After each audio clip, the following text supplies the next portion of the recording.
मलाई यो बिजुलीको खम्बासम्म केही पनि छैन निकालेर लाँदा हुन्छ, तर यो माटो बेच्न पाइँदैन, माटो बेच्न पाइँदैन।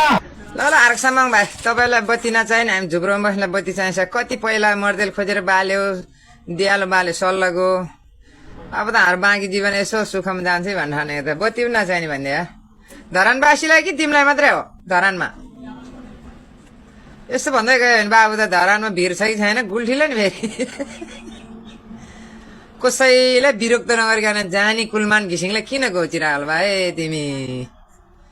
तिमी हुन त आफ्नो धर्म छोडेर गएको मान्छे रहेछ, हामीले पनि थाहा पायो। तर धर्मको हामीले भेदभाव गर्ने थिएन, तिम्रो कुरोको लागि भेदभाव गरे है हामीले। आज धर्म भने सबैको एउटै होइन, हामीलाई एउटै सोचेको थियो। बत्ती नचाहिने तिमीलाई, तिमीलाई मात्रै कि धरानवासी तिम्रो जनतालाई? त्यो सोध्नु है पहिला। अब रेल ल्याऊ, के बोरिल जस्तो पानी जात ल्याऊ, ग्यासको चुलोमा ग्यासको पाइप हाल ल्याइदे, त्यही भन्नु बाँकी होला है तिमी।